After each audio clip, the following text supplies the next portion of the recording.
கட்சி ஆரம்பிச்ச கிட்டத்தட்ட சில மாதங்கள்லயே, ஒரு வருடத்துக்குள்ளாகவே திண்டுக்கல்ல எம்பியாக திமுக எம்பியாக இருந்த ராஜாங்கம்ங்கிறவரு இறந்து போனார். அதுக்கு திண்டுக்கலுக்கு இடைத்தேர்தல் வந்தது. இடைத்தேர்தல் தான் எம்ஜிஆருடைய செல்வாக்கை நிரூபிக்கக்கூடிய ஒரு தேர்தலாக அமைந்தது. ஆனா அது ஓட்டா கன்வெர்ட் ஆகுமா? மக்கள் அதை ஓட்டா போடுவாங்க. ஆனா கட்சிக்கு வந்து அப்ப கிளை எல்லாம் ஒண்ணுமே இல்ல. பூத் மெம்பர் இல்ல. ஏன்னா ஆரம்பிச்ச புதுசு. அப்படி இருக்கும்போது எப்படி இவர் ஜெயிப்பாரு அப்படிங்கிற மாதிரி விஷயங்கள்லாம் கருணாநிதி அவர்கள் முதலமைச்சரா இருந்தாரு. எம்ஜிஆருக்கு யாருமே செலவுக்கு பணம் கொடுக்காம இருக்கிறதுக்கு அவர் உளவுத்துறை வச்சுட்டு யார் யார் இவருக்கு பணம் கொடுப்பாங்கன்னு தெரியுமா அவங்களெல்லாம் கூப்பிட்டு மிரட்டின பணம் கொடுக்க கூடாது நான் முதலமைச்சர் சொல்றேன் அப்படிங்கிறதெல்லாம் இது பண்ண. அதனால அதிமுகவுக்கு அடிப்படை அமைப்பு இவங்க ஜெயிக்க முடியாதுன்னு நினைச்சாங்க.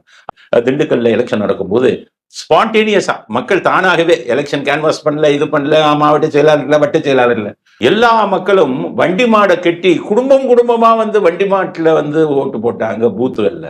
அதாவது திமுகவுக்கு என்ன பண்ணாங்கன்னா ஆட்டோ வச்சு வாக்காளர்கள் போய் கூட்டிட்டு வந்தாங்க. அப்ப என்ன பண்ணாரு எம்ஜிஆர், சரி மக்களே வந்து ஆதரவு கொடுக்குறாங்களான்னு பார்க்கலாம் நமக்கு இந்த கிட்டத்தட்ட 1,50,000 ஓட்டுல ஜெயிச்சாங்க. நீங்க கேட்டபடி அவர் அதை வந்து உருவாக்கல, அது தானாக உருவாச்சு. ஒரு நாள் இந்த நிலைமைக்கெல்லாம் மாறுதல் உண்டு, அந்த மாறுதலை செய்வதற்கு தேறுதல் உண்டு.